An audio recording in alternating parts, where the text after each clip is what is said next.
नमस्कार दोस्तों, BPSC concept वाला चैनल में आपका स्वागत है।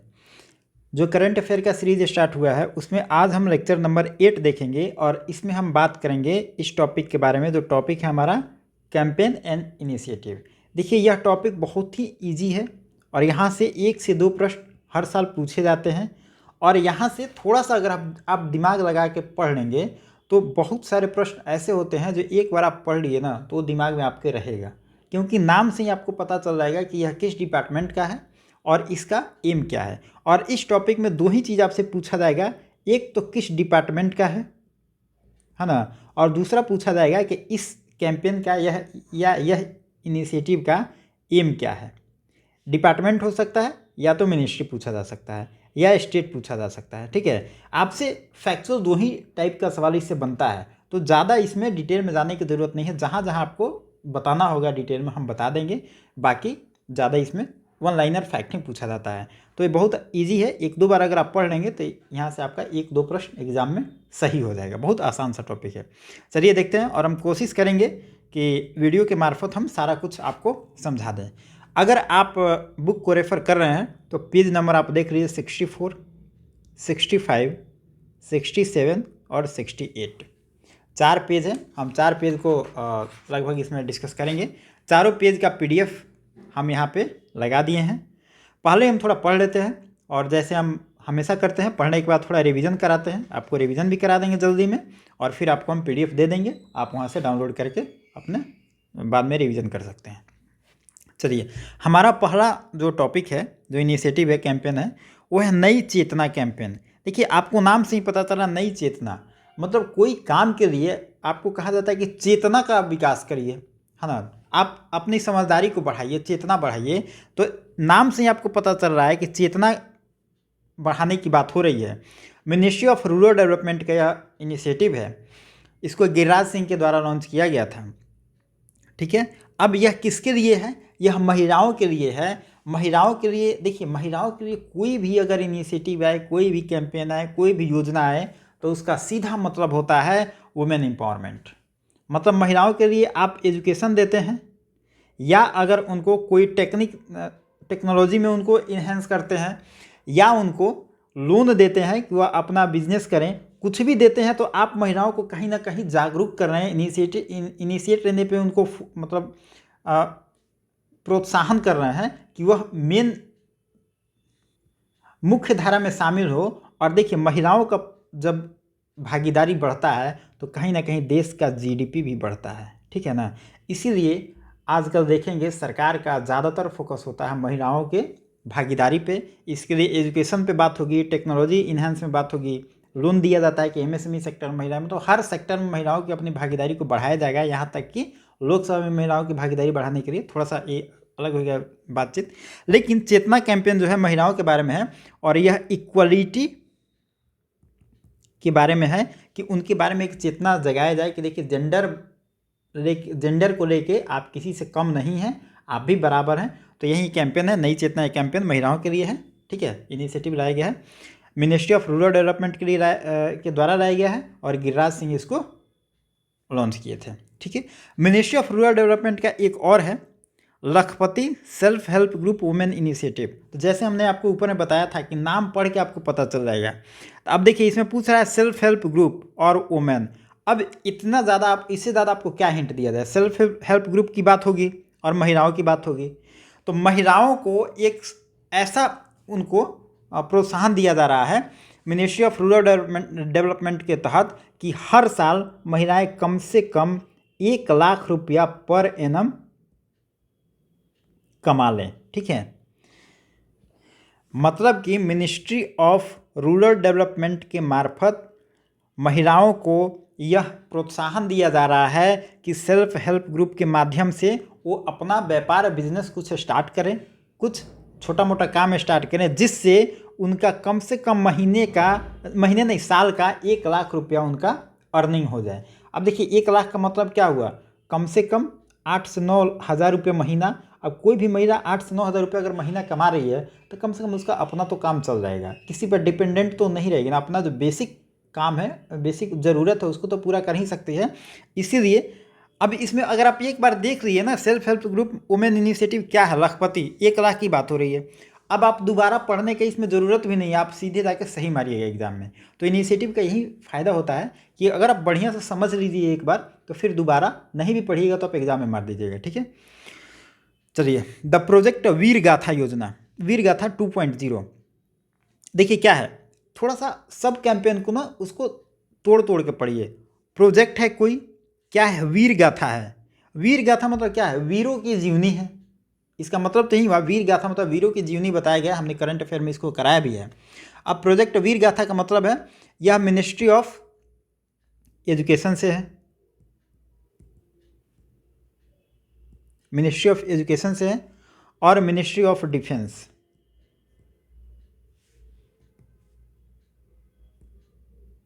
मिनिस्ट्री ऑफ डिफेंस, ये दोनों डिपार्टमेंट का है।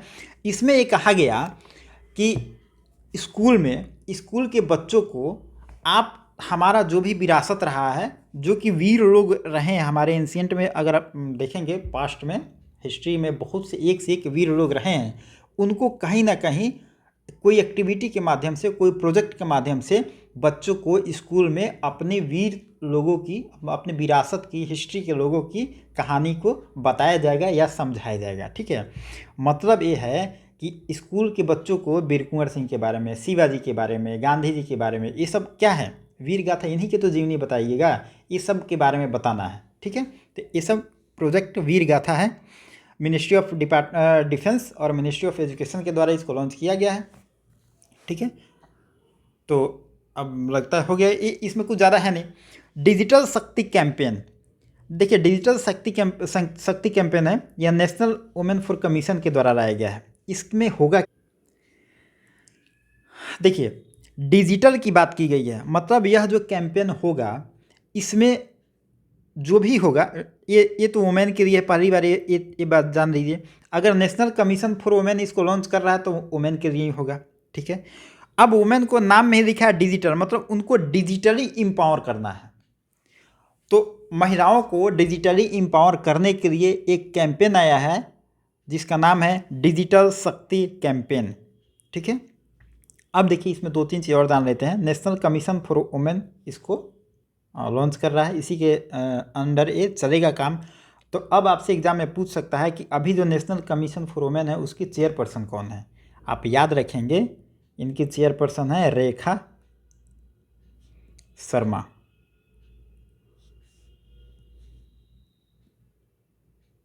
रेखा शर्मा, ये सब पूछा जाता है एग्जाम में, बिल्कुल याद रखेंगे। और यह बॉडी कब से काम करना स्टार्ट किया है, 1992 से। ये भी एग्जाम में कई बार पूछा हुआ है, तो ये सब फैक्ट थोड़ा सा याद रखेंगे। तो डिजिटल शक्ति कैंपेन क्या है, महिलाओं से संबंधित है। महिलाओं को क्या करना है, डिजिटली एम्पावर करना है, ठीक है। अब देख लेते हैं डिजिटल शक्ति क्या है। डिजिटल शक्ति 4.0 है, ये भी महिलाओं से संबंधित है और इसको भी लॉन्च किया है नेशनल कमीशन फॉर वुमेन, ठीक है। मतलब आपसे डिजिटल शक्ति आए या डिजिटल शक्ति कैंपेन कोई भी आए, दोनों में, तो आप याद रखेंगे national commission for women launch किया है, दोनों महिलाओं के लिए है और दोनों में महिलाओं को डिजिटली इन्हेंस करना है, मतलब डिजिटली शिक्षा देना है कि महिलाएं सिर्फ पढ़ाई ही ना करें, साथ में डिजिटल भी हो, क्योंकि आने वाली दुनिया आर्टिफिशियल इंटेलिजेंस पे चलेगा। तो अगर आप डिजिटल होइएगा तभी तो ये सब कर पाइएगा, ठीक है। चलिए, काशी तमिल संगम, देखिए हमने यह करंट अफेयर में आपको कराया था कि काशी क्या, बनारस, और तमिल मतलब तमिलनाडु, यह मिनिस्ट्री ऑफ एजुकेशन का पार्ट है। इसको हमने करंट अफेयर में करा दिया था, तो आप वहाँ से कर लेंगे। मतलब काशी, बनारस और तमिल मतलब तमिलनाडु, दोनों के बीच में एक लिंकेज बनाया जाएगा, एक दूसरे को जाने समझे, एक दूसरे के कल्चर को एक समझे और एक जो यूनाइट भारत की संकल्पना उसको बेहतर करने के लिए। तो आपसे यही पूछा जा सकता है काशी तमिल समागम में कौन कौन 2 जगह को जोड़ा गया था, काशी मतलब बनारस, तमिल मतलब तमिलनाडु, ठीक है। और मिनिस्ट्री ऑफ एजुकेशन का यह इनिशिएटिव है। देखिए अभी तक हमने जो पढ़ा कोई ऐसा चीज़ नहीं था कि नया चीज़ है, बस जो चीज़ लिखा हुआ है कैंपेन, थोड़ा सा उसको समझ लेंगे ना तो फिर आपका आंसर उसी में है, आपका लिखा हुआ है उसी में आंसर भी है, ठीक है। तो थोड़ा सा बढ़िया से समझिए, एक बार और रिवाइज कर लीजिएगा, ये मतलब एक छोटा सा टॉपिक है, आराम से हो जाएगा। युवा 2.0 प्रोग्राम, ये क्या है। अब देखिए युवा 2.0 प्रोग्राम अब युवाओं के लिए है, इससे तो पता चल रहा है ना कि यह युवाओं के लिए है। अब युवक को क्या चाहिए, तो यह एक डिपार्टमेंट ऑफ हायर एजुकेशन जो है, डिपार्टमेंट देखिए मिनिस्ट्री ऑफ एजुकेशन में आप देखेंगे ना, तो डिपार्टमेंट ऑफ हायर एजुकेशन होता है जो कि मतलब मैट्रिक, आप मैट्रिक कर रहे तो उसके बाद हायर एजुकेशन जो होता है उसको यह मिनिस्ट्री देखता है। मतलब डिपार्टमेंट ऑफ एजुकेशन के अंडर ही आता है। मतलब मान लीजिए डिपार्टमेंट ऑफ एजुकेशन है उसी के अंडर में, या मान लीजिए क्या सही बात है, डिपार्टमेंट ऑफ एजुकेशन के अंडर में है डिपार्टमेंट ऑफ हायर एजुकेशन, इसी के द्वारा इसको चलाया जा रहा है युवा 2.0। अब युवाओं के लिए कोई प्रोग्राम लॉन्च करेगा डिपार्टमेंट ऑफ हायर एजुकेशन तो क्या कराएगा, वो तो पढ़ाई ही करेगा, पढ़ाई कराएगा, स्किल डेवलपमेंट करवाएगा, यही सब काम होगा ना। तो ये कह रहा है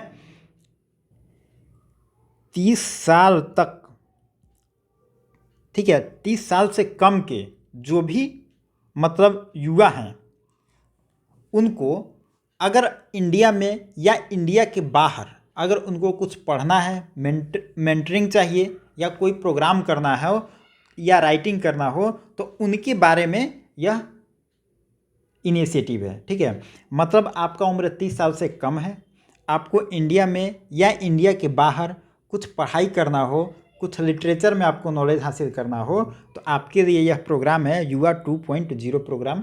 कहने का मतलब है युवा 2.0 आपसे ये पूछेगा कि यह किस मंत्रालय का है, तो मिनिस्ट्री ऑफ एजुकेशन के अंडर आता है, डिपार्टमेंट ऑफ हायर एजुकेशन उसके अंडर है। इसमें आपसे एज पूछ सकता है कि इसमें एज कितना है, तो आप याद रखेंगे 30 साल से नीचे। ठीक है, इसमें क्या होगा, इसमें ये पूछ सकता है या सिर्फ इंडिया में पढ़ने के लिए है, नहीं, इंडिया में भी और इंडिया के बाहर भी। ठीक है, दोनों जगह, मतलब एब्रोड भी पढ़ सकते हैं, इंडिया में भी आप काम कर सकते हैं, दोनों के लिए है। ठीक है, चलिए पढ़े भारत कैंपेन। अब देखिए इसमें क्या बताया था, पढ़े भारत मतलब पढ़ाई की ही तो बात हो रही है इसमें। पढ़े भारत कैंपेन मतलब भारत को पढ़ाना है, तो कौन डिपार्टमेंट का होगा, यह एजुकेशन डिपार्टमेंट का होगा, इसमें बताने की ज़रूरत ही नहीं है। ठीक है, तो पढ़े भारत कैंपेन किस डिपार्टमेंट का है, एजुकेशन डिपार्टमेंट का है। इसमें होगा क्या, इसमें होगा जो भी आपका बुक है वो लोकल लैंग्वेज में होना चाहिए, नहीं तो मदर टंग में होना चाहिए। अब देखिए लोकल लैंग्वेज का मतलब क्या हो गया कि बिहार का लोकल लैंग्वेज क्या हो गया, हिंदी। लोकल लैंग्वेज बिहार में हिंदी चलता है, या तो हिंदी में हो, नहीं तो जो मदर टंग आपका होता है, जैसे मदर टंग क्या होगा, मैथिली हो गया, संथाली हो गया, भोजपुरी हो गया, दोनों में से किसी ऐसा मतलब लैंग्वेज में हो कि बच्चों को पढ़ने में सीखने में ज़्यादा मुश्किल ना हो। ठीक है, इसका मतलब ये है कि बच्चों को ईजिली अवेलेबल हो जाए, कोई भी बुक, कोई भी सिलेबस अगर पढ़ना हो तो मदर टंग में हो या लोकल लैंग्वेज में हो, इन दोनों में होना चाहिए अप टू 8 क्लास। ठीक है, अप टू क्लास 8, यह याद रखेंगे। इसमें दो फैक्ट याद रखना है। पढ़े भारत ये तो एजुकेशन मिनिस्ट्री का, इसमें याद करना है नहीं। इसमें बुक जो होता है या तो लोकल लैंग्वेज में हो, नहीं तो आपका मदर टंग में हो। तीसरा है ये 8वीं क्लास तक है, इसमें यहीं पे फंसाएगा, क्वेश्चन पूछ सकता है कि यह 10वीं क्लास तक है, 12वीं क्लास तक है, नहीं, सिर्फ 8वीं क्लास तक है। ठीक है, अप टू 8 क्लास है मतलब। अब देखिए भाषा सर्टिफिकेट सेल्फी, देखिए भाषा की बात हो रही है, तो भाषा शैली, आपको भाषा शैली किस डिपार्टमेंट से आएगा, ग्रामीण मंत्रालय से तो होगा नहीं, फाइनेंस से तो होगा नहीं, डिफेंस से तो होगा नहीं, ये भी तो एजुकेशन से ही होगा। मतलब आप देखेंगे कि पिछला 1 साल में एजुकेशन डिपार्टमेंट का बहुत ज़्यादा इनिशिएटिव लॉन्च हुआ है। तो अगर इस टॉपिक में आप रिस्क लेना चाहते हैं, गेस लेना चाहते हैं, तो एजुकेशन पे लीजिए। ठीक है, और एजुकेशन का जो भी आपका इनिशिएटिव दिखेगा ना कहीं उसमें भाषा, एजुकेशन, पढ़ाई लिखाई सब का जिक्र होता ही होता है। तो भाषा सर्टिफिकेट सेल्फी क्या है, यह सेल्फी इनिशिएटिव है, यह मिनिस्ट्री ऑफ एजुकेशन का है। भाषा सर्टिफिकेट सेल्फी में क्या है, देखिए शेड्यूल लैंग्वेज में आपको कितना भाषा है, 22 भाषा है। आप याद रखिएगा, ये भी एग्जाम में पूछा जा सकता है कि शेड्यूल लैंग्वेज में 22 भाषा है। इस 22 भाषा से आप डेली यूज के लगभग 100 से अधिक सेंटेंस सीख सकते हैं। मतलब इस इनिशिएटिव के जरिए आप डेली दैनिक उपयोग के दैनिक जीवन में 100 से अधिक वाक्य सीख सकते हैं, सेंटेंस सीख सकते हैं। 22 जो शेड्यूल लैंग्वेज है उसमें, जैसे मानते हैं आपको किसी भी भाषा में कुछ जानना हो, सेंटेंस जानना हो, तो आप इस सेल्फ मतलब इनिशिएटिव के ज़रिए आप उस भाषा का सेंटेंस जान सकते हैं। डेली यूज़ का जो सेंटेंस होता है, जैसे हम लोग कितना 2-3 भाषा जानते हैं, ज़्यादा तो जानते नहीं हैं, लेकिन 22 लैंग्वेज के बारे में अगर आपको जानना हो तो आप सीख सकते हैं। जिनको लैंग्वेज में रुचि है, नाम से ही पता चला भाषा है ना, तो भाषा कितने हैं शेड्यूल लैंग्वेज में? 22 भाषा है। 22 भाषा के बारे में आपको डेली कुछ ना कुछ जानना है, किसको क्या कहते हैं या कैसे समझते हैं। जिनको लैंग्वेज सीखना हो उनके लिए है कि डेली आप 100 शब्द वाक्य सीख सकते हैं। ठीक है, तो ये एजुकेशन मिनिस्ट्री का है और ये आपको याद रखना है कि शेड्यूल लैंग्वेज में 22 है। ठीक है, अब देखिए भाषा संगम, देखिए अभी मिनिस्ट्री ऑफ एजुकेशन का ही चल रहा है, ये भी एजुकेशन मिनिस्ट्री का है। भाषा संगम में क्या है? संगम का मतलब क्या होता है? संगम का मतलब सभा होता है। हमने हिस्ट्री में पढ़ा था ना संगम काल, तो संगम का मतलब सभा होता है। मतलब एक ऐसा जगह भाषा की बात होगी जहाँ पे गैदरिंग हो। सभा मतलब क्या? गैदरिंग हो, ज़्यादा लोग हो। तो ये कहाँ की बात हो रही है? ये होगा स्कूल में। स्कूल के बच्चों के लिए है कि वहाँ पे हम स्कूल के बच्चों को डेली यूज़ के 22 लैंग्वेज जो हमने ऊपर देखा था, 22 लैंग्वेज के डेली यूज़ के कुछ भाषा सिखाएंगे। तो देखिए ये कुछ नहीं है, भाषा वाला जो भी है ना, समझिए कि भाषा इसमें सिखाया जाएगा और कुछ नहीं है, मिनिस्ट्री ऑफ एजुकेशन का है, बाकी इसमें कुछ समझना नहीं है। Tele law on wheels campaign, देखिए लॉ की बात हो रही है, टेली लॉ की बात हो रही है। अब देखिए लॉ का मतलब क्या होता है? लॉ का मतलब नियम कानून है ना, सोसाइटी में कुछ गलत हुआ तो उसके बारे में नियम कानून की बात हो रही है। टेली का मतलब क्या होता है? टेली का मतलब टेक्नोलॉजी होता है। अब टेक्नोलॉजी और लॉ दोनों को इसमें जोड़ दिया गया है। ठीक, अब देखिए जब लॉ की बात होगी तो लॉ किस मिनिस्ट्री के तहत आता है? Ministry of law and justice. ठीक है, लॉ की बात आ गई तो न्याय मंत्रालय के तहत आएगा, कानून मंत्रालय के तहत आएगा। ठीक है, इसमें तो रटना कुछ है नहीं। अब देखिए आपको इसमें कहा जा रहा है कि tele law on wheels campaign में लोगों को आपको पहले ही समझाया जाएगा, बताया जाएगा, कोई भी चीज़ की जानकारी के बारे में सरकारी स्तर पे आपको जानकारी सुविधा मुहैया कराई जाएगी।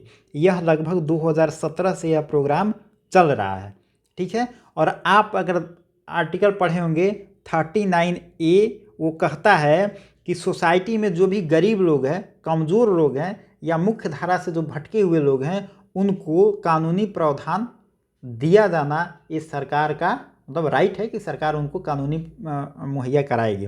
अगर आप देखते हैं कि कभी कभी आप वकील नहीं रख पाते हैं, मानते हैं कोई आप जुर्म कर दिए, आप वकील नहीं रख पाते हैं, तो सरकार आपको वकील प्रोवाइड कराती है। आपका वकील जो होगा वो आपका केस लड़ेगा, उसके बाद में जजमेंट जो भी होगा वो होगा। लेकिन सरकार का यह मकसद है, सरकार आपको इंश्योर करती है कि आपको ऐसा ना हो कि कानूनी राय आपको नहीं मिले और आपको किसी तरीके से गलत तरीके से फंसा दिया जाए। ठीक है, तो डीपीएसपी का आप देखेंगे आर्टिकल 39A ये कहता है कि कमज़ोर लोग, जो वंचित लोग हैं समाज में, उनके लिए समान अवसर दिया जाना चाहिए उनको भी, और एक जस्टिस प्रोवाइड कराने के लिए निःशुल्क फ्री में सरकार उनको लॉ की सर्विस देगी, उनके लिए वकील मुहैया कराएगी। और tele law on wheels campaign है, इसी के तहत आपको सरकारी वकील या एक प्लेटफॉर्म बनेगा जहाँ पे जो वंचित लोग हैं, गरीब लोग हैं, सोसाइटी में जो पिछड़े लोग हैं, उनको सरकारी सुविधा मुहैया कराएगी। मिनिस्ट्री ऑफ लॉ के द्वारा यह इनिशिएटिव चलाया गया है। ठीक है, तो ये सब थोड़ा सा याद रखेंगे। अब इसमें याद कुछ रखने का ज़रूरत नहीं है। टेली लॉ मतलब टेक्नोलॉजी के माध्यम से एक प्लेटफॉर्म बनेगा जिसमें लॉ के बारे में बताया जाएगा। और किसको बताया जाएगा? अब बड़ा आदमी थोड़े जाएगा सरकारी वकील के पास या सरकार के पास कि हमको रूल बताइए, तो अपना वकील कर ही रहेगा। जो गरीब लोग हैं वही जाएगा, जो समाज में वंचित लोग हैं, है ना, जो डिप्राइव क्लास है, उसी के लिए है। सरकार का योजना ज़्यादातर डिप्राइव क्लास के लिए होता है। ठीक है, तो इसमें कुछ याद करने की ज़रूरत नहीं, ये याद करने की ज़रूरत है 39A जो इसके लिए कानून की बात करता है, डीपीएसपी में। हर घर तिरंगा कैंपेन, देखिए यह तो पूछा था एग्जाम में ये पिछली बार कि यह कैंपेन किस डिपार्टमेंट के द्वारा लाया गया है, तो सेंट्रल गवर्नमेंट के द्वारा लाया गया है, गवर्नमेंट ऑफ इंडिया। ठीक है, इसमें क्या है? झंडा फहराना है हर घर तिरंगा में, और आज़ादी का अमृत महोत्सव जो मनाया जा रहा है 75वां साल पे, वही है, इसमें कुछ और है नहीं। और ये पूछ भी चुका है तो फिर दोबारा पूछने का चांस नहीं है। लाइफ, यह इम्पोर्टेंट है, life style for the environment. अब यह है क्या? तो 2-3 चीज़ आप याद रखिए। लाइफ का फुल फॉर्म आपसे पूछा जा सकता है, क्या है? Life style for the environment. ठीक है, यह आप फुल फॉर्म याद रखें, life style for the environment. यह प्रधानमंत्री जी ने इसको लॉन्च किया है। कहाँ पे लॉन्च किया है? आप पढ़े होंगे COP26 कहाँ हुआ था? ग्लासगो में हुआ था। यहीं पे इन्वायरमेंट से रिलेटेड बात हुआ था, वहीं पे इसकी घोषणा की गई थी लाइफ की। तो ये पूछा जा सकता है, 2-3 सवाल यहाँ से बनेगा। एक तो लाइफ का फुल फॉर्म पूछा जा सकता है, कौन इसको लॉन्च किया था? प्रधानमंत्री जी, ठीक है, इससे जुड़े हैं, ये पूछ सकता है। तीसरा पूछ सकता है यह कब हुआ था? COP26 के टाइम में हुआ था। COP26 नहीं पूछेगा, क्योंकि अब आपसे एग्जाम में COP27 पूछा जा सकता है। COP27 हमने पढ़ाया था, कहाँ पे हो रहा है? इजिप्ट में हो रहा है, ठीक है, आप याद रखेंगे। तो COP26 में लाइफ हुआ है, यह इन्वायरमेंट से रिलेटेड है, तो इन्वायरमेंट को प्रोटेक्ट वगैरह करना है, बस इतना इसमें काफ़ी है, इससे बाहर कुछ नहीं। और इसके नाम में ही इन्वायरमेंट है, यहाँ पे लास्ट में ई है, ई फॉर इन्वायरमेंट हो गया, ठीक है। चलिए आयुष आपके द्वार कैंपेन। अब बताइए, इसमें आपको समझाना पड़ेगा कि आयुष आपके द्वार कैंपेन किस डिपार्टमेंट का है। नेपाल नहीं चिल्ला के बोल रहा है कि आयुष मतलब आयुष मंत्रालय का है, अब मिनिस्ट्री ऑफ आयुष का है, हम इसमें क्या बताएं। तो ऐसे ही ये सब कैंपेन को अगर आप ध्यान से पढ़िएगा ना, तो इसके नाम में ही आधा चीज़ तो ये बता देता है नाम में ही कि हम किस डिपार्टमेंट में क्या काम करेंगे। अब आयुष मंत्रालय का है, तो आयुष मंत्रालय का तो क्या करेगा?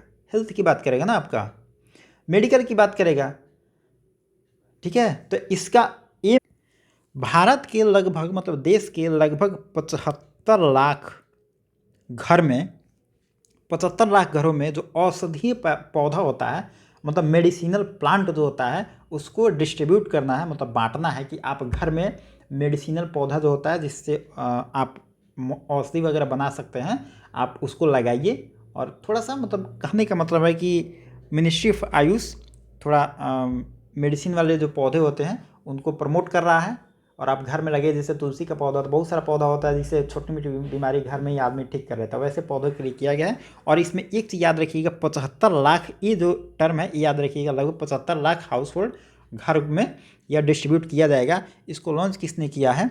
डॉक्टर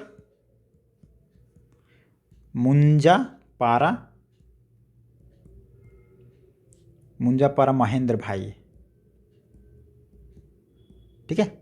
बस इसमें 2 चीज़ याद रखना है, किस मिनिस्ट्री का है, तो यही बोल रहा है चिल्ला के मिनिस्ट्री ऑफ आयुष का 75 लाख घरों में बांटना है, और डॉक्टर मुंजापारा महेंद्र भाई ने इसको लॉन्च किया है। बस चलिए, सेतु प्रोग्राम।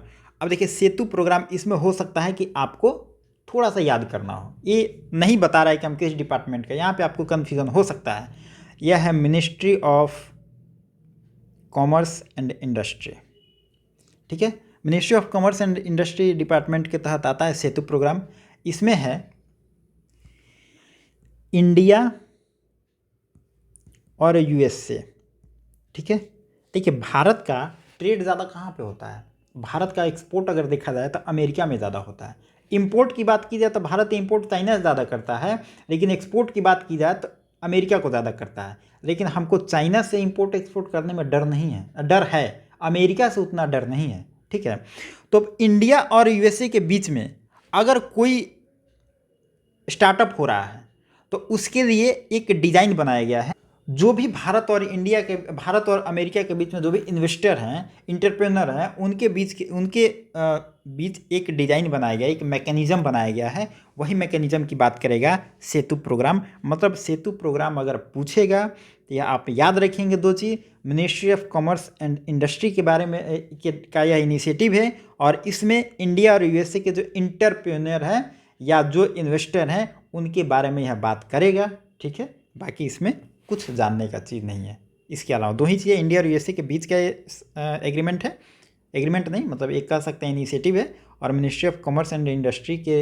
अब देखिए एक चीज़ आप याद रखें, इन्वेस्टर की बात हो रही है, आप निवेश की बात हो रही है, तो निवेश की बात होगी और फिर निवेश होगा तो ट्रेड होगा, तो कॉमर्स एंड इंडस्ट्री मिनिस्ट्री के तहत आएगा, वो एजुकेशन में तो आएगा नहीं, होम मिनिस्ट्री में आएगा नहीं। तो थोड़ा सा दिमाग लगा कि एक बार अगर आप समझ गए ना, तो ये टॉपिक फिर दोबारा पढ़ने का जरूरत भी नहीं, बहुत ईजी टॉपिक है। एक है शून्य कैंपेन। देखिए शून्य कैंपेन ये थोड़ा सा नया है, आपको लग सकता है शून्य कैंपेन किस डिपार्टमेंट का है। यह है नीति आयोग का, नीति आयोग है, और इसके साथ में एक है और है रॉकी माउंटेन इंस्टीट्यूट। ठीक है, तो आपसे नीति आयोग वाला ज़्यादा पूछा जा सकता है।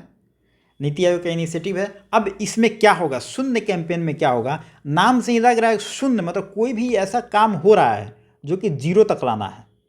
ठीक है, इसमें कहा गया है कि हम जो पोल्यूशन है उसको जीरो करेंगे। ठीक है, अब देखिए शून्य कैंपेन, कोई एक ऐसा काम हम कर रहे हैं ना जिसको जीरो लाना है। तो अब आप बताइए, एजुकेशन को जीरो आप लाएंगे, इन्वेस्टमेंट को जीरो लाएंगे, नहीं ला सकते हैं, रोजगार को जीरो ला, ये सब नहीं ला सकते हैं ना, ये तो ऊपर करेंगे। मतलब कोई खराब काम हो रहा होगा सोसाइटी में उसको जीरो लाएंगे ना, या तो हिंसा हो रही होगी, या तो क्राइम हो रही होगी, या तो पोल्यूशन हो रहा होगा। तो सरकार का भी सबसे ज़्यादा फोकस कहाँ पे है, पोल्यूशन पे है। ठीक है, पोल्यूशन को कंट्रोल करना है। बहुत सारे इनिशिएटिव हो रहा है, COP26 वगैरह देख रहे हैं, इन्वायरमेंट को प्रोटेक्ट किया जा रहा है, ग्रीन फील्ड में इतना ध्यान दिया जा रहा है। साथ में देखेंगे इलेक्ट्रिक व्हीकल लाया जा रहा है। क्या है, ये सारे इन्वायरमेंट को प्रोटेक्ट कर रहे हैं आप, और कहीं ना कहीं पोल्यूशन को आप जीरो करने का प्रयास कर रहे हैं। तो एक शून्य कैंपेन है, इसमें नीति आयोग का इनिशिएटिव है, और नीति आयोग इसमें कह रहा है कि हमारा ऑब्जेक्टिव है प्रोमोट जीरो पोल्यूशन।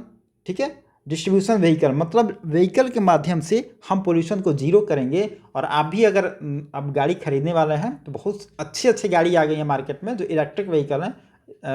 स्कूटी भी आ गया है, बाइक भी आ गया, कार भी आ गया। कभी देखिए, बहुत अच्छा अच्छा है, लेना हो तो कोशिश करिए वहीं लेने का, बहुत सस्ता भी है और अच्छा भी है। ठीक है, तो शून्य कैंपेन नीति आयोग, इसमें इलेक्ट्रिक व्हीकल को प्रमोट करना है और पोल्यूशन को उसमें जीरो करना है, बस। अब पढ़ना ही नहीं, इसमें कुछ है ही नहीं। अब देखिए कैच द रेन, देखिए कैच द रेन की बात कर रहा है। रेन मतलब क्या होता है, बारिश। बारिश को आपको कंजर्व कर, मतलब बारिश की बात हो रही है तो आप बारिश के पानी को आप क्या करिएगा, उसमें नहाइएगा, मस्ती नहीं ना करिएगा। सरकार कोई इनिशिएटिव ला रही है तो उसका मतलब होगा कुछ। पानी जो है, बारिश का पानी है, इसको हमें कंजर्व करना है। ठीक है, और बारिश के पानी को हम कंजर्व करेंगे और उसको कहीं और इस्तेमाल करेंगे। ये बहुत अच्छा इनिशिएटिव होना भी चाहिए। अब रेन की बात हो रही है, बारिश की बात हो रही है, पानी की बात हो रही है, तो अब कौन डिपार्टमेंट से संबंधित होगा इसमें? अब हम क्या बताएं आपको, ये सीधे आपके दिमाग में खट से आ गया होगा कि जल शक्ति, जल शक्ति मंत्रालय के तहत आएगा ना। तो आप याद रखिए, कैच द रेन पानी की बात कर रहा है, पानी मतलब बारिश, रेन मतलब बारिश की बात हो रही है। बारिश के पानी को हम क्या करेंगे, उसको कंजर्व करेंगे, कहीं और इस्तेमाल करेंगे, और ये सारा काम जो होगा हमारा जल शक्ति मंत्रालय के तहत होगा। ठीक है, मिनिस्ट्री ऑफ जल शक्ति किया है, मतलब सेंट्रल गवर्नमेंट किया है, खत्म। ये सब इतना छोटा छोटा टॉपिक है ना। अब देखिए सुपर 50 इनिशिएटिव, अब देखिए इसमें सीधे आनंद कुमार मत मारिएगा, सुपर 50 आनंद कुमार के नाम से है। ये 2-4 इनिशिएटिव जो है ना, थोड़ा सा याद करना, हम आपको बता देते हैं। सुपर 50 में क्या है, ये आनंद कुमार से संबंधित नहीं है, यह इंडियन आर्मी से है, इंडियन आर्मी से है। इसका मतलब क्या है, जम्मू एंड कश्मीर में, यह जम्मू एंड कश्मीर के लिए इनिशिएटिव लाया गया है। जो भी लड़के आर्थिक रूप से कमज़ोर हैं, है ना, इकोनॉमिक वीकर सेक्शन से जो भी लड़के हैं, उनको शैक्षिक स्थिति मतलब एजुकेशनल कंडीशन बदलने के लिए उनको यह इनिशिएटिव लाया गया है। कहने का मतलब है, यह सुपर 50 इनिशिएटिव इंडियन आर्मी के द्वारा लाया गया है। ठीक है, जम्मू एंड कश्मीर क्षेत्र के लिए लाया गया है। वहाँ पे जो भी लड़के आर्थिक रूप से कमज़ोर हैं, मतलब इकोनॉमिक वीकर सेक्शन से हैं, उनको पढ़ाई में उनको मदद किया जाएगा। मतलब जम्मू एंड कश्मीर के लड़कों को पढ़ाई में मदद किया जाएगा। इंडियन आर्मी का एक कैंपेन है, बस खत्म। ठीक है, इसमें कुछ नहीं है। इसमें 2 चीज़ याद रखना है आपको, सुपर 50 इंडियन आर्मी, जगह जम्मू एंड कश्मीर, और वहाँ पे जो बच्चे हैं उनको पढ़ाई में हेल्प करना है, जो कमज़ोर बच्चे हैं, जो मतलब गरीब बच्चे हैं, फाइनेंशियली जो वीक हैं, उनके बारे में है। ठीक है, अब संभव और स्वावलंबन योजना, संभव स्वावलंबन इनिशिएटिव है। देखिए नाम में आपको लग रहा है स्वावलंबन की बात हो रही है। स्वावलंबन कब होता है, अपने पैर पे आपको खड़े होने की बात कर रही है। स्वावलंबी आदमी, है ना, मतलब अपने पैर पे आदमी खड़ा है। कब होता है, जब आपको कोई नौकरी वगैरह हो जाए।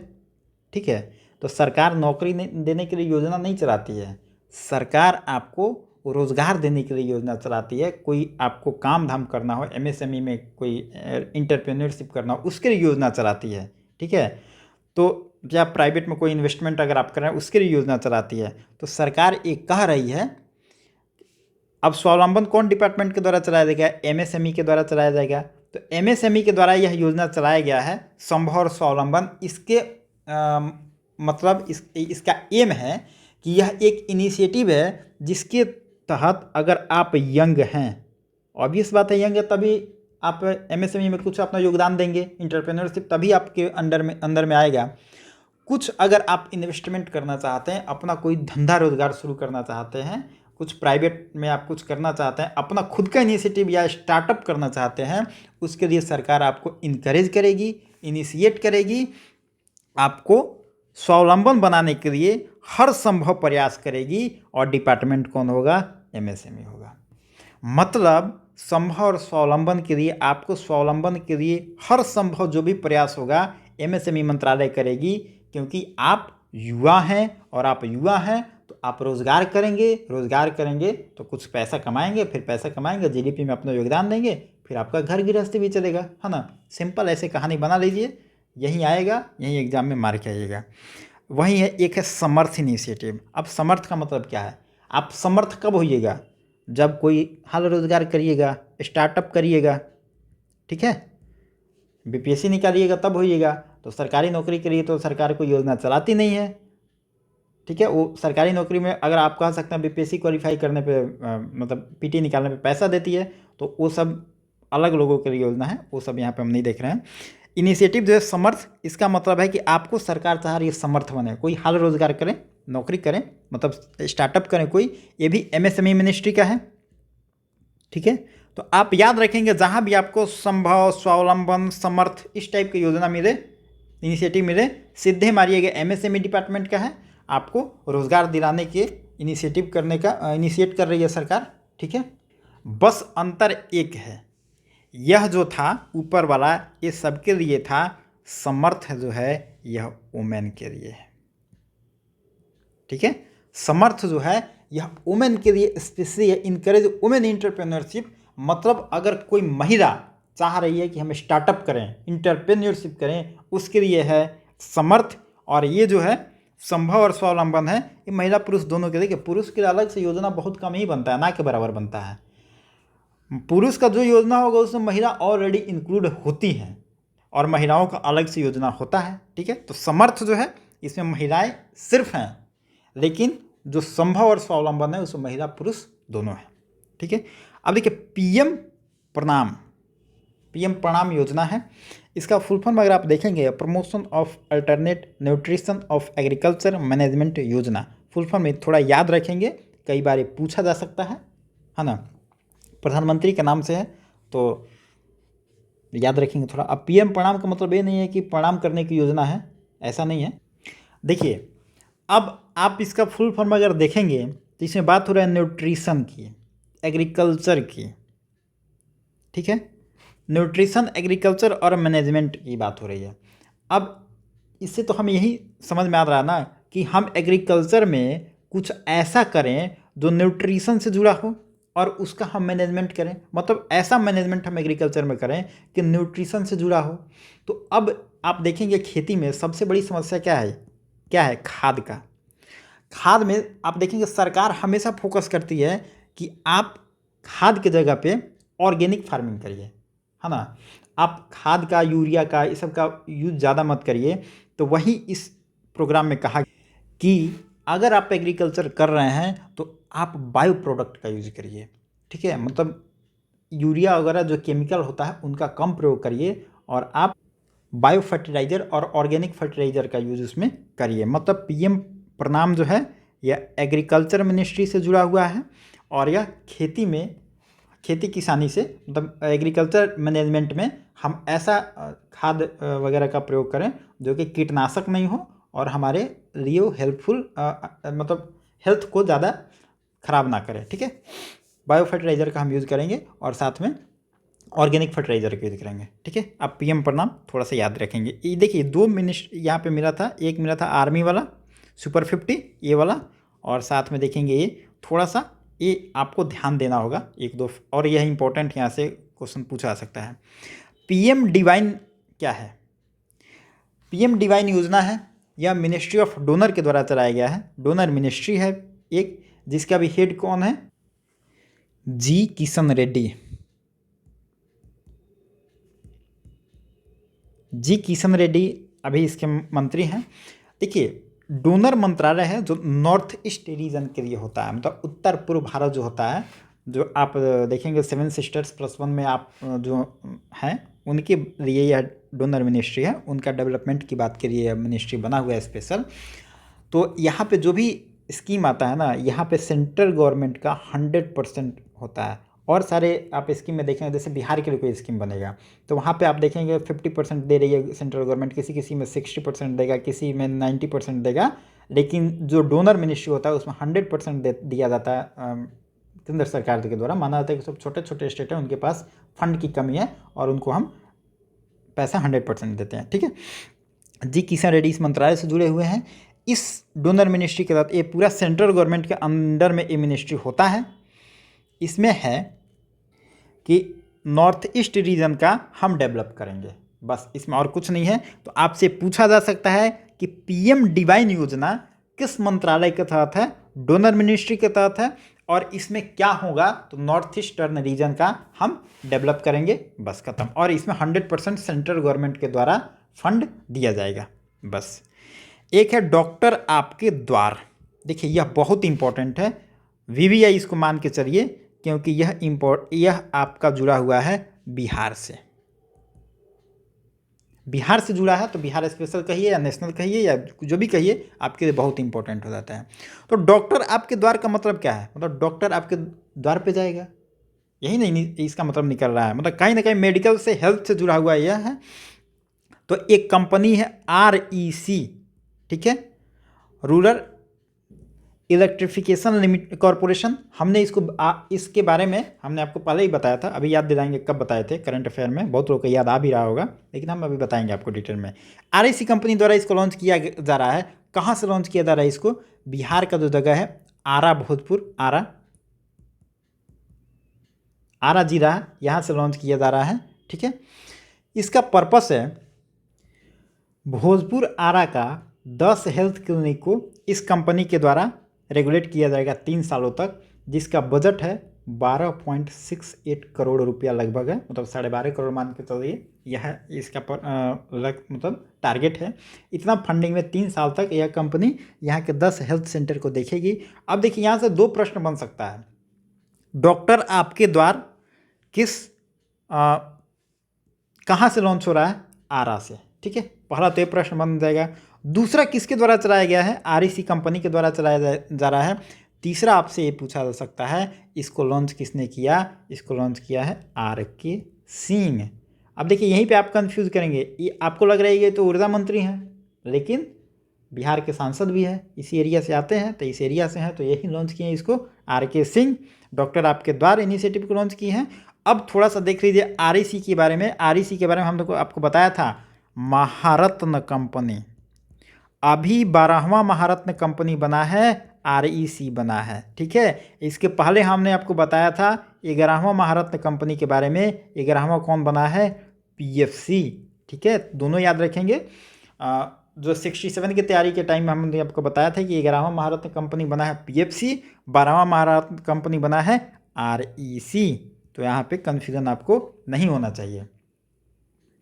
अब देखिए, आपको ये भी कन्फ्यूजन हो सकता है कि PFC कौन पहले बना कि REC कौन बना? पहले 11 आता है ना, फिर 12 आता है। वैसे ही जब ABCD पढ़ते हैं तो MNOPQR, पहले P आता है, फिर R आता है, P for PFC, R for REC। ठीक है, अब आप यहाँ से अगर कन्फ्यूज़न होगा तो फिर समझिए बड़ा भारी मिस्टेक होगा। इससे डिटेल में ना हम बता सकते हैं ना आप पढ़ सकते हैं। ठीक है, इतना ट्रिक बता दिए, बहुत है।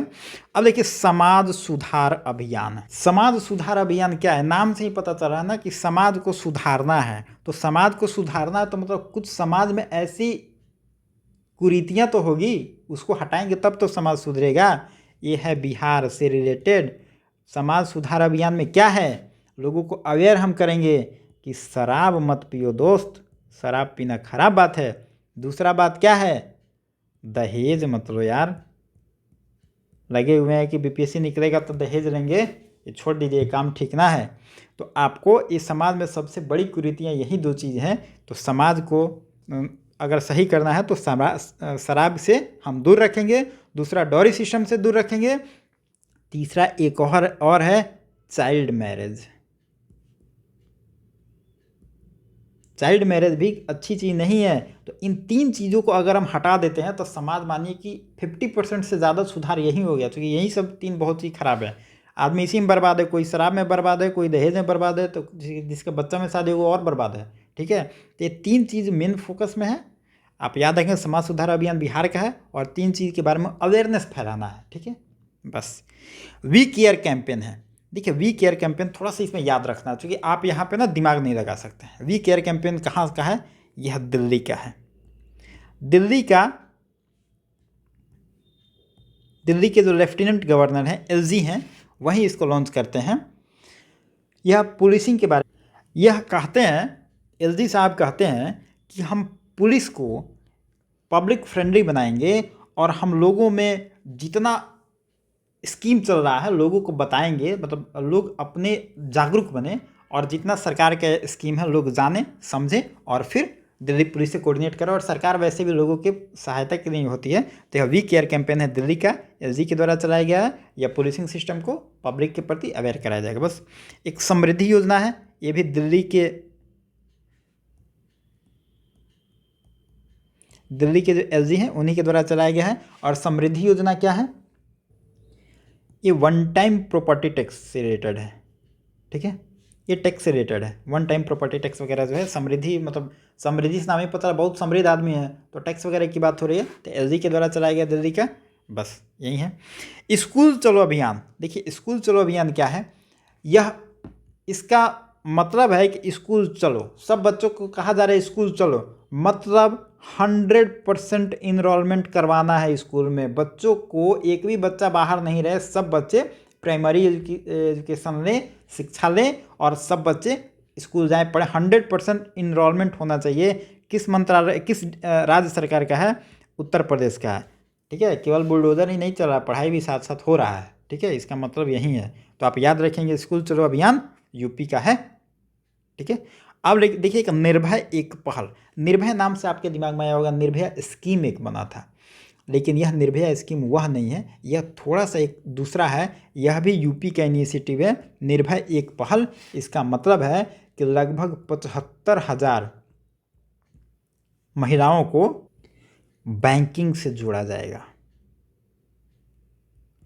75,000 महिलाओं को बैंकिंग से जोड़ा जाएगा, इसका इनिशिएटिव यही है। ठीक है, अब बैंकिंग से महिलाएं कब जुड़ेगी? जब कुछ अपना हाल रोजगार करेगी तब ना, कुछ स्किल डेवलपमेंट उनमें आएगा, कुछ सेल्फ हेल्प ग्रुप में काम करेंगी, मतलब महिलाओं को इनकरेज किया जाएगा। 75,000 महिलाओं को निर्भया एक पहल के माध्यम से, यह यूपी का यह इनिशिएटिव है। पंख कैंपेन, ठीक है, यह एमपी का स्कीम है और इसमें है जो गर्ल चाइल्ड हैं इनके लिए है, इनको एम्पावरमेंट करने के लिए, डेवलपमेंट के लिए इनको पंख स्कीम लगाया गया है। मतलब लड़कियों के हौसला को एक पंख दिया जाएगा। ये एमपी का स्कीम है, पंख कैंपेन गर्ल चाइल्ड के लिए। ठीक है, हमार बेटी हमार मन, हमार बेटी हमार मान कैंपेन। अब देखिए, ये भोजपुरी का शब्द है, आप इसको ये नहीं कहिएगा बिहार का है, यह छत्तीसगढ़ का है, इसलिए हमने यहाँ पे लिख दिया। ठीक है, ये भोजपुरी में आपको लगेगा बिहार का है, लेकिन रहेगा हमार बेटी हमार मान कैंपेन जो है छत्तीसगढ़ का है। यह भी महिलाओं के लिए है, महिलाओं को आत्मविश्वास बढ़ाने के लिए, वुमेन सेफ्टी के लिए है। स्पेशली बात करें तो वुमेन सेफ्टी के लिए यह कैंपेन लाया गया, हमार बेटी हमार मान। अगला है jail tourism initiative. Jail tourism initiative है महाराष्ट्र का। एक जेल है यरवदा जेल। यरवदा जेल के बारे में आपने पढ़ा होगा। यरवदा जेल से गांधी जी का बहुत संबंध है, कई बार यहाँ पे जेल गए हैं और इसी जेल में संजय दत्त भी गए थे, है ना। तो गांधी जी गए थे, इसलिए आपको पढ़ना है। तो महाराष्ट्र में एक जेल है यरवदा जेल, पुणे में है। ये भी एग्जाम में कई बार पूछा गया यरवदा जेल कहाँ पे है, तो पुणे में, महाराष्ट्र में है।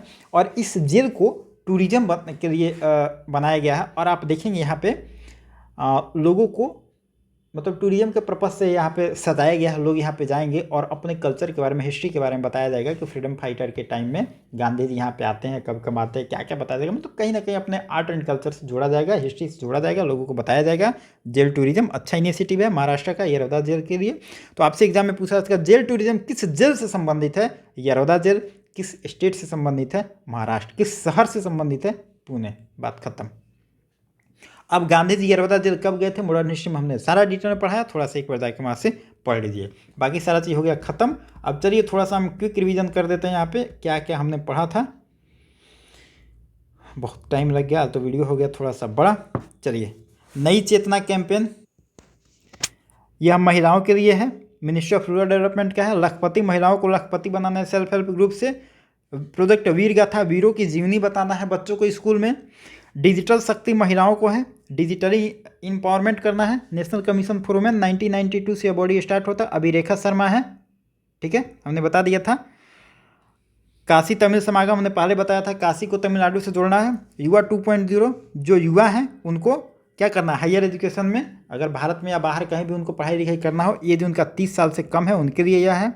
पढ़े भारत कैंपेन पढ़ाई लिखाई से संबंधित है। और लोकल लैंग्वेज में आपको यहाँ पे टेक्स्ट की बात की गई है। भाषा सर्टिफिकेट, 22 लैंग्वेज को आप किसी भाषा में सीख सकते हैं, ये भी वही है। टेली लॉ, यहाँ पे 39A के बारे में हमने आपको बताया, समझाया। टेली लॉ, जो भी गरीब वंचित लोग हैं, समाज से कटे हुए लोग हैं, उनको सुरक्षा मुहैया कराई जाएगी कानून के माध्यम से। हर घर तिरंगे तो पूछा हुआ, पहले पूछेगा नहीं। चलिए, किसान भागीदारी, अब देखिए यहाँ पे लाइफ हमने बताया था, बहुत इंपॉर्टेंट है, इसको थोड़ा सा देख दीजिएगा। मोदी जी करते हैं COP26 कहाँ पे? ग्लासगो में, और यह इन्वायरमेंट से रिलेटेड है, बस इससे ज़्यादा आपको नहीं पढ़ना है। आयुष आपके द्वार, ये तो चित्कार मार के बोल रहा है जोर जोर से कि हम आयुष हैं, आयुष मंत्रालय का। सेतु हमने बताया आपको कमर्स एंड इंडस्ट्री का है, और ये इंडिया US बेस्ट इन्वेस्टर के लिए है, ठीक है। सेतु का फुल फॉर्म यहाँ पे देख लीजिएगा, काम खत्म हो गया आपका। शून्य अभियान नीति आयोग का है, बहुत इंपॉर्टेंट है। रॉकी माउंटेन ये उतना ज़रूरी नहीं है, लेकिन नीति आयोग बहुत ज़रूरी है, याद रखिएगा।